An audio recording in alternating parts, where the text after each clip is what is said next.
name is Bobbi Rush. Okay. And how old are you? I'm 28 years old. How does that feel to be 28? Did you just turn 28 or are you turning 29 this year? I'm 29 this year. Okay. Turning 28, I knew I was on the brink of something. Yeah. It feels, I guess, older, Mm-hmm. more experienced, or just like experiences under the belt, so your vision is like different.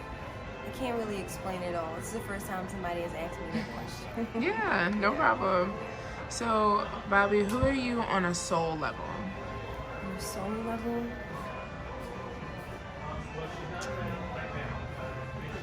on a soul level, I think that I'm a lover, a mother, a nurturer, a fighter, a listener, Mm-hmm. all those things.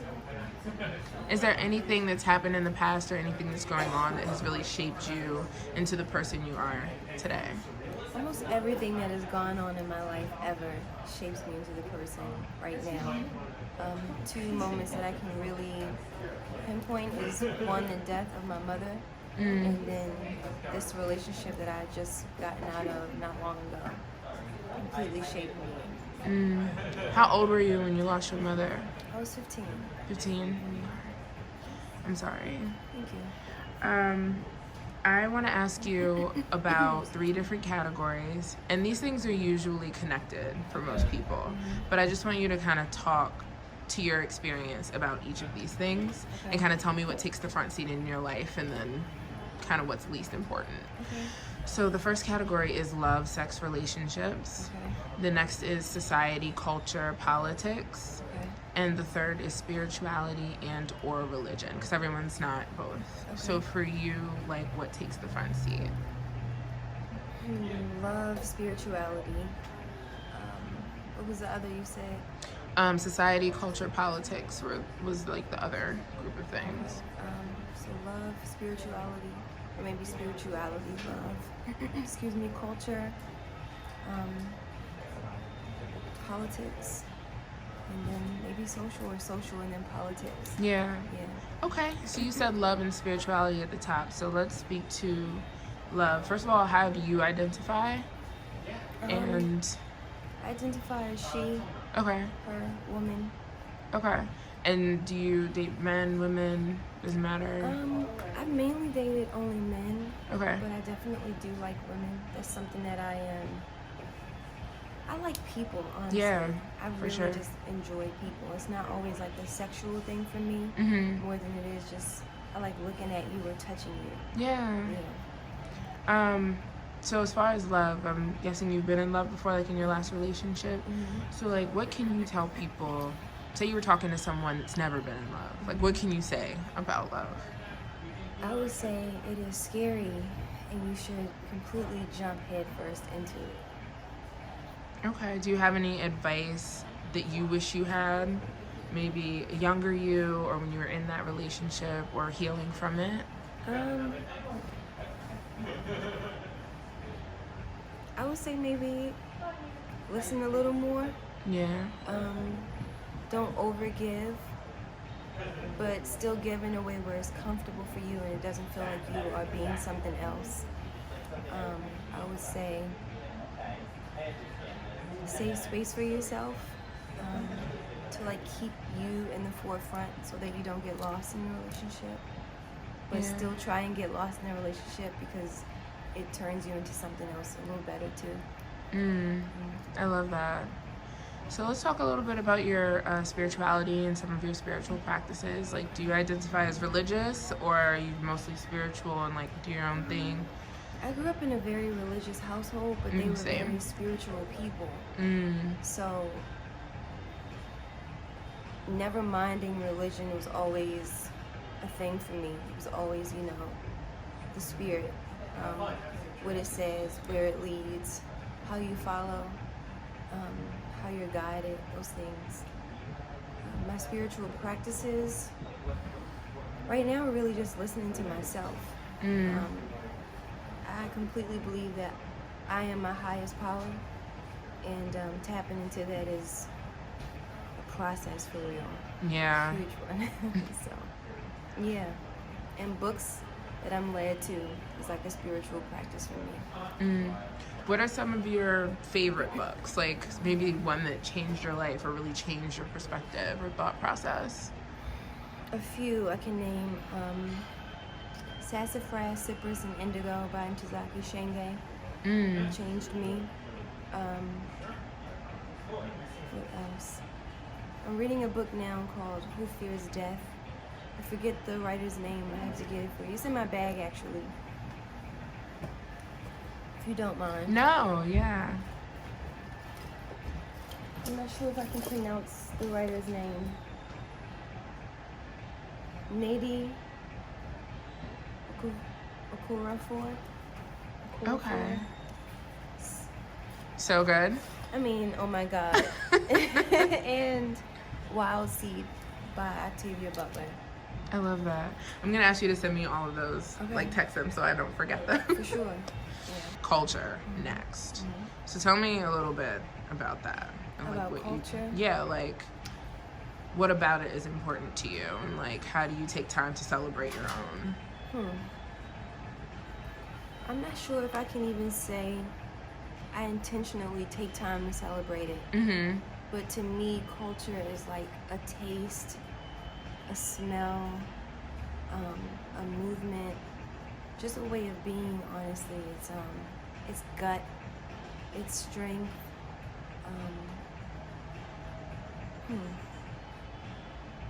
Culture is, it's like in the blood. you Yeah. know? You can't really pinpoint what it is, but you just know when you see it. It's like the thing that pulls you from like here. It's like, damn, I stand for that. Yeah. Yeah. So you brought up politics next. Are you someone that's like really on top of what's going on? Like, do you know everyone who's running and like? No. Okay, I'm not great with politics. Yeah. I was so. told though that it is important for me to get more involved. I'm a person who has an opinion for sure. Yeah. Without really having much of a clue as to what is going on. If I hear what somebody's saying about what's happening, then I'll be like, oh, my opinion is this on that. Yeah. But not really political, but I am understanding that my whole life is political, so I should probably do something about that soon. And then society. What are your thoughts on the society that we live in? I would say that there's some promise, and that also society is doomed. I feel like we're moving to a space where we can be all these things, but it's not being nurtured properly or effectively.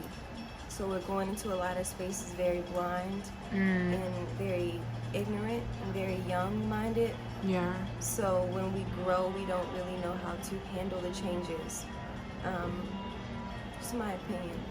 Of course. I feel like we're kind of stunted right now, our growth. It seems like we're moving and moving and moving forward, but in a lot of cases, I think we're being held back a great deal, just as people. Yes. So, I feel that. yeah, Thank you for sharing that. sure. I'm gonna get you to draw. Okay. So when you're picking these colors, I really want you to pick colors that speak to you as like a person, or like maybe some experiences that you've been through, colors that make you feel things, colors you love to wear. I want you to explain to everyone like why you choose the specific colors that you pick.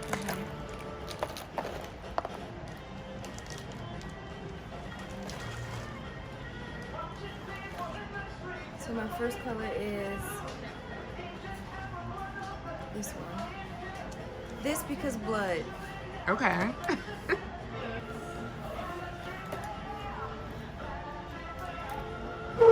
These two, I feel like this is what my soul color is. Brown because of my complexion.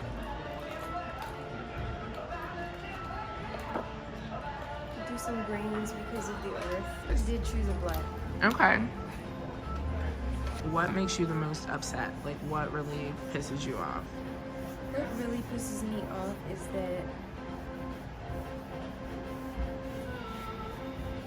I'm still kind of learning this myself, but the more I learn it, it's pissing me off that women have misplaced themselves, and in turn, nobody honors us.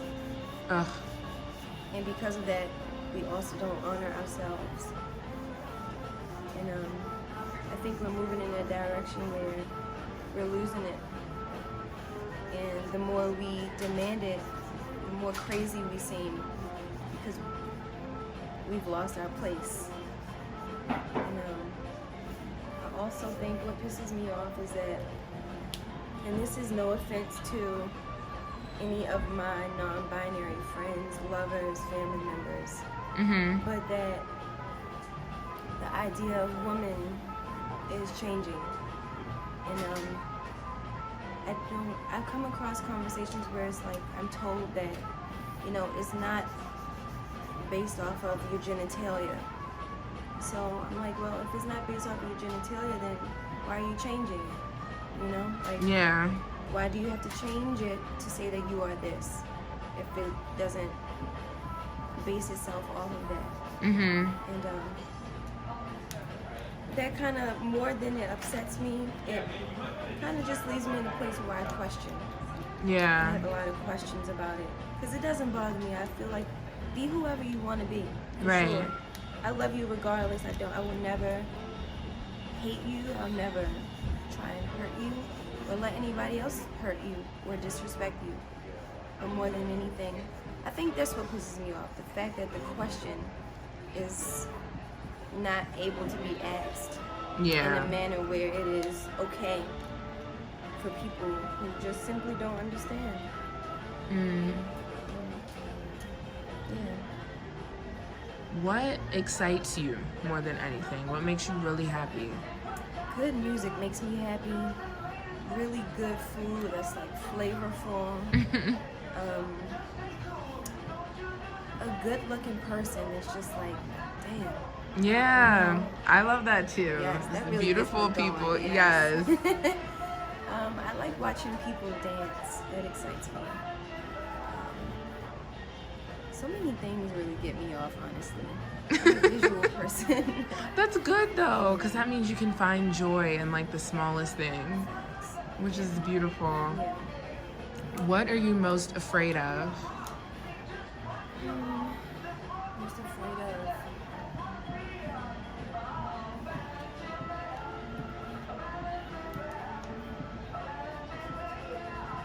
I am most afraid of right now. My niece is growing up and not understanding just how precious they are. I love them so much. How old are they? 11 and 12, going on 13. Okay. Yeah. Explain to me what social media means to you. Social media is, to me, what it means, help and distraction. Okay. That's it. That's a good like divide of like the positive and negative side of it. What makes you uncomfortable, What makes me uncomfortable?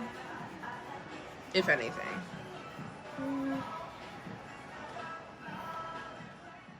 What makes me uncomfortable?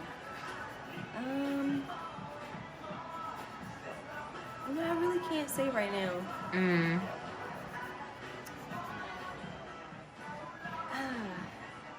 I can say what has made me uncomfortable recently. I was with an old partner of mine, and he kind of just said something out of the way. And I'm just like, ew. Yeah. It made me Don't say uncomfortable. that. Yeah, like, you just ruined the mood. Yeah. If there was going to be anything, you totally took it out of here with that. I guess when you just talk out of your neck, it's like some stuff just doesn't need to be said. Right. To really pinpoint it, I don't know. I don't know what makes me uncomfortable right now. I've always wanted to ask you about your tattoos because you have a lot of them and they're really cool. So like, when did you first start getting them, and kind of what's your motivation when you start, when you aim to get a new tattoo? Like especially the one that's on your forehead, the 3. Like I think that's one of the first that people may see. Like, Yeah. I got my first tattoo when I was 16. Mm-hmm. It is an almond flower. I'm not sure if that even exists, but there's a man that I grew up around. His name is Larry Brown Jr. And he called me Almond. And for some reason, I think because I love him so much, Yeah. it stuck with me, the name. And I have it right here.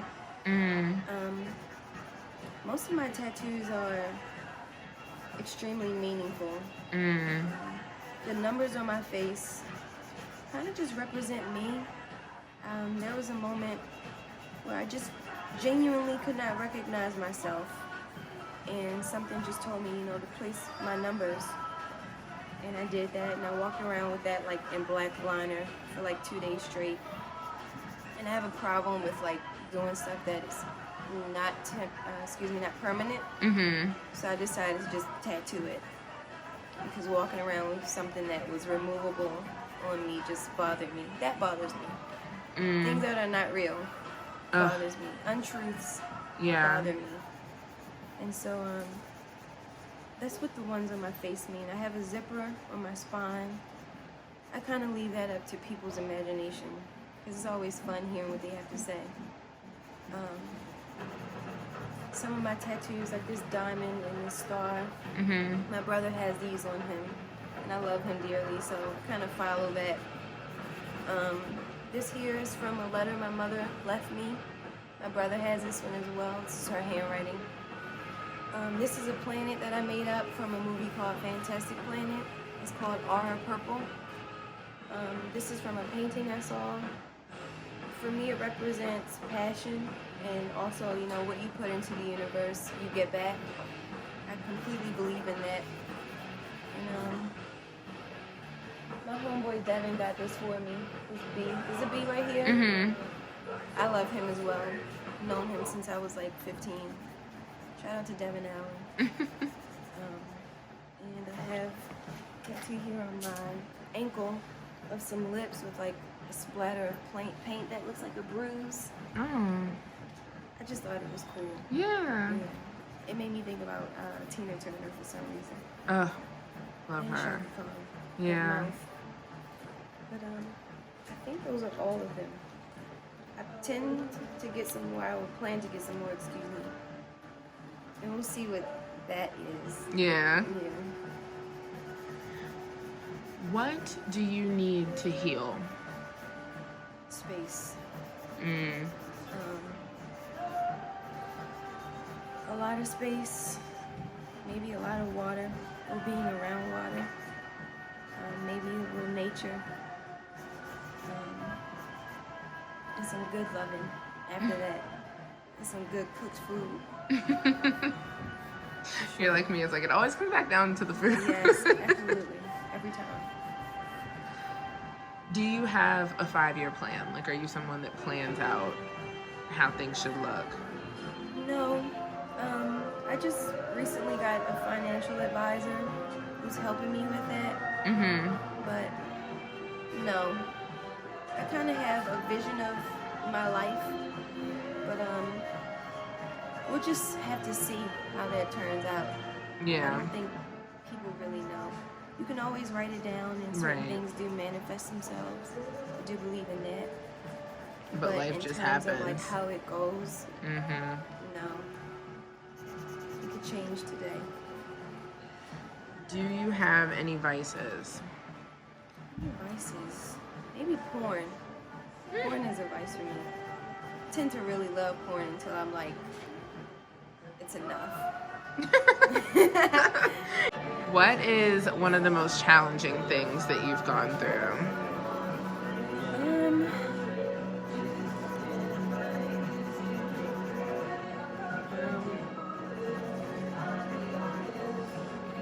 I guess growing up without a mother is very challenging, especially as a young woman. I had to do a lot of stuff by myself. All of my life has basically been trial and error. Everything. So that, my whole life was, right now so far, is, I wouldn't call it a struggle anymore. I'm getting the hang of it. But losing a mother is strange. Yeah. The whole world changes. Nothing is the same. You aren't even the same. So, kind of rebuilding myself has been the struggle. There are like so many questions that I have, and I don't even know how to like word them. So I guess I'll start with, as far as, so you said you were 15 years old. Yeah. So were you living with your father? Yep. Or were you, I was okay. with my father and my brother at the time.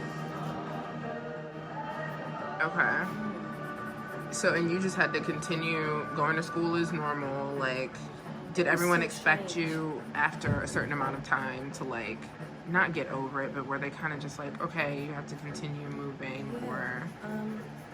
My father's a pastor, so Oh, we were okay. building a church since I was like 6 years old. And that's also around the time when my mother was diagnosed with kidney failure. So it was always something that we lived with. But as soon as she died, we didn't take a single break. Like, we were back in choir rehearsal. We were planning her funeral. We did her funeral. We sang at her funeral, spoke at her funeral. The very next day, we were in church because we did her funeral on a Saturday. When I went back to school, I found out that my mother died while I was in school. And so my classmates had already known. A few people were expecting me to kind of like bounce back to my old self. Mm-hmm. But I'm just like, that's impossible. She's dead. Like, she's legit dead. I think people still have a hard time with that right now. Like, I am not her anymore. Like, every single stage of my life, a part of me willingly dies. I think I like that now. Yeah. Yeah. And, Do you think that you were able to grieve properly and appropriately, being so young? no. I didn't start grieving for real until I was 23 years old. I think I had like moments from the time I was 15 till then. But no, I had so much to do. Yeah. I still had to like build a church. I had to fill in where my mother left. I had to raise myself. I started to go to school. I started to worry about all these other things happening to me and all these other people. Like, I had people to worry about, like just a building full of people. And so when I left my father's church and I moved out of his house, that is when I was able to like really just break down and get into a lot of stuff. And I think I'm still grieving. It's just not as heavy. Yeah. It's not as sad. It's not as lonely. It's not as dark. Yeah. Yeah. What is the hardest conversation you've had to have or muscle through? Like something you really didn't want to, I don't know, approach, but it like had to be said? Or maybe you were ready to approach it and the other person had been kind of running from it or around it, like... Two things actually come to mind. When I realized that I was attracted to women, I had to have that conversation with my partner. Mm-hmm. It was difficult for me, but then it wasn't. It was not because I just already knew. Yeah. But it was difficult because you have to tell it to someone else. And then it's more of a realization because you're saying it out loud. And it becomes so real after that. It's like, damn, I just said that. Right. So now what? Right. And, the second was when that same partner told me that he had a child on me. And that was a difficult conversation to have. Only because this was someone that I really wanted a family with, and I wanted to like build. It's my first real relationship ever, so having to face that, it was like extremely painful. I could like feel it down to my toes. Yeah. And I had to help myself also understand it to even comfortably talk about it. So that was one as well. Did you guys end up staying together after that, or were you kind of just like, I need my space? We tried to. I definitely tried to. But excuse me, it wasn't meant. I don't think Spirit really wanted me there because it was so much dishonor and so much disrespect. It's just like, you can't grow here. And they're not really trying to grow. They're trying to manipulate and control. So we gotta push you out. That makes But I sense. definitely fought. I fought for it. Yeah. Share an embarrassing moment. An embarrassing moment. I had to have been maybe 9 or 10. My brother and I were in this grocery store in the parking lot, actually, and I was on the front of the cart trying to get off, and the cart ran into my ankles, and I like fell in front of everybody. Oh no. And he just, dying laughing. I was so mad. I mean, I was pissed. I wanted to fight him. I was like, ooh. That's the first thing that comes to my mind when I thought of like something embarrassing. Anything recent? Let me think. I can't really think of anything recently. Do you think now is like the 28, almost 29, like woman that you are, that you still get embarrassed? Like, I think you seem so comfy, like in who you are in your skin, that if something happens, you're kind of just like, whatever, this is my experience. Probably. Like, I kind of laugh at myself when I do dumb shit. yeah. Like if I trip or something like that, it's not really embarrassing for me more than it is funny. Because I'll picture my facial expression or like the sound that I made. So yeah, it changes over time for sure. For sure. Okay. Do you have any weird habits? Weird habits.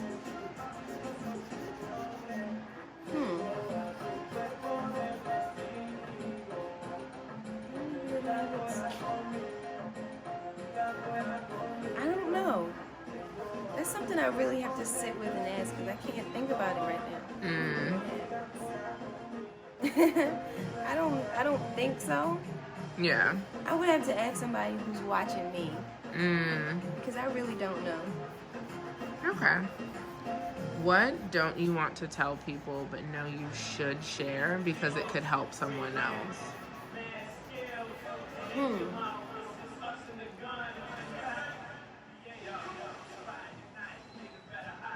Always make sure you know your test results when you go and get tested for HIV, AIDS, chlamydia, gonorrhea, all those things. Because there are people out here who will trip you up, especially if you don't know. Like if you are not really used to having those conversations with someone, it's easy for them to take advantage of the fact that you don't know. And so always make sure you are good. Double check yourself. Right. It's a good one. Yep. That could go into a whole nother conversation and interview. For real. Because that is, I think, my biggest fear.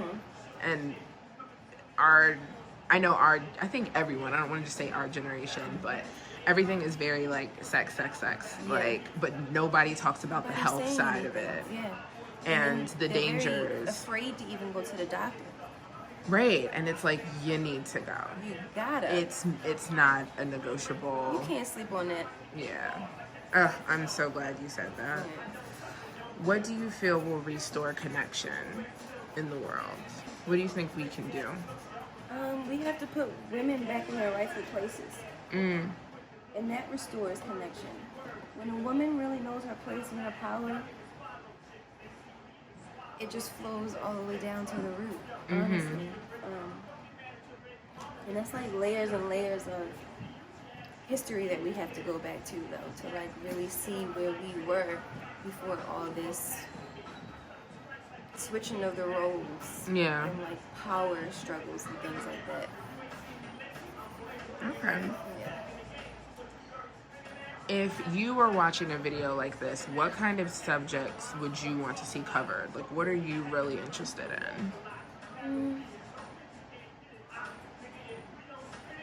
really just who a person is. Not anything in particular, just, tell me who you are. I'd like to know about you. So, who is this person I'm listening to? So if someone asked you, who are you? Because I know we asked, who are you on a soul level? But like, would someone just on the streets, just like, who are you? Like, other than your name, like, what are you going to tell them about yourself? I would tell them today, I feel like I am something that's really being guided by like a higher power, honestly.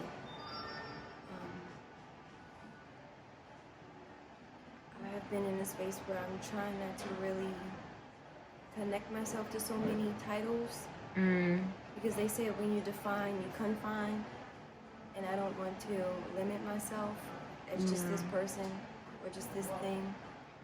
But I would say that I don't really know. I'm everything and I am nothing, is what I would probably say in a nutshell. What is the craziest thing you've ever seen? The craziest thing I've ever seen?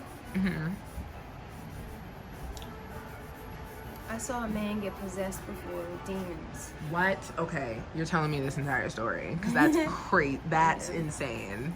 We were at this church one night, and my father had finished preaching, and there was a woman there, and they say that she had like multiple spirits in her. I'm guessing not the good ones, but did they bring bad. her up to the front, or did they just say that woman over there in row, whatever? Well, she was there in the service, and after we had finished service, Dad stayed behind to like pray with her. And that's when, and this is all like just reported to us because I wasn't in there at that time. I was really afraid of stuff like that. But it said that she knew who my father was already. She knew his name. She just knew about him. And so they finished praying for her, and there was a guy sitting outside, like right behind the doors of the church, and he was praying. And as soon as they opened the doors, I guess it just like jumped on him. And he's like breathing hard, and he's like shaking, and I'm like, what the fuck? And that always stuck with me. I even remember the name of one of the spirits that was in the woman. And I don't know why it excites me to know that, but, but it really does. Its name was Cephio, and I will never forget that name. I think it's a very intriguing name. And so was the man like, did he introduce himself as that spirit, or did the woman, when they were praying for her, like she said that name, or the like woman said her names? It was different names. Okay. But that's the only one that I remember that was said. Wow. Yeah, it's pretty far out. And I'm just like, wow. That was creepy as shit. Yeah. Nobody slept in their own room that night. I can remember that. Yeah. And that was pretty creepy for me. So you said that used to scare you, but now that's not something that's scary to you. So is that something that you're interested in, as far as like Definitely. alternate realms and the spirit world? Like, are you involved with any, like, do you do any divination stuff? I think we all are. It doesn't scare me anymore because that's just what Black people are made of. Like, that's like ancient African spirituality. Yeah, for sure. That we're experiencing. But because we cover it up with like Jesus this or Jesus that and like all this white man shit, we're afraid of ourselves. And we're afraid, we're not well learned in how to even properly deal with that realm, even though we deal with it every single day. Yeah. Like when you go to church, that's all you're preparing yourself for. You're there already. When you're praying and you're speaking in these tongues, that's what you're conjuring up, ultimately. You know, we don't know who we're bringing down. We don't know what we're feeling when we call it a Holy Ghost. It could be anything. But, I think church is the reason why I am so interested in it. And now that I have my own understanding of what I believe it to be, it's just like, maybe I was never afraid but only afraid because I was so intrigued and just didn't know how to, like, I guess, translate that. Yeah. Yeah. What are you self-conscious about? What am I self-conscious about?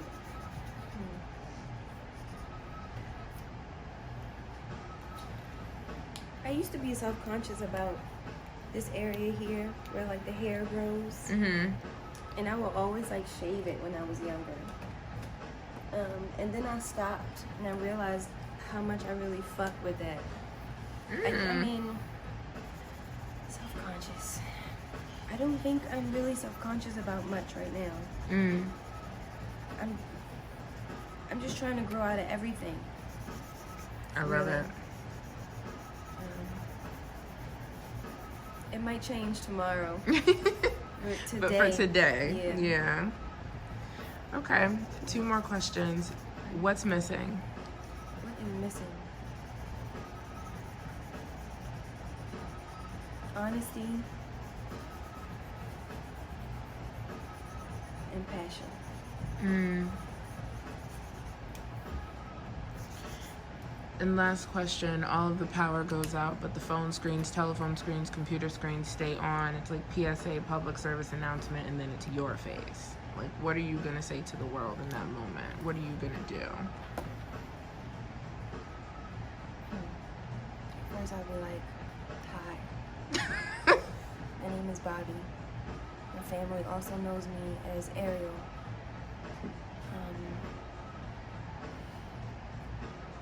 Whatever is about to go down, you'll be fine. The first thing you must do is try your hardest to tap back into your nature. Because nature always wins. Don't be afraid of yourself. Don't be afraid of the people next to you or around you, because they are you. If it gets dark, be in the dark. Help your eyes adjust to the dark. Help yourself adjust to the dark. And I'll see you when it's over. I love that. I feel like you should lead meditation groups or something.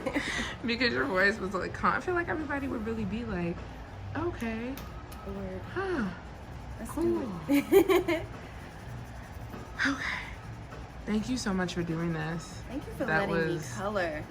beautiful. Of course, I want to see what you drew. Alright. Let me add one more thing. Yeah.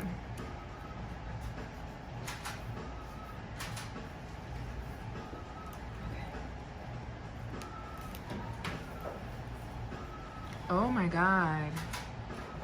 That's beautiful. Thank you. What? That is so cool.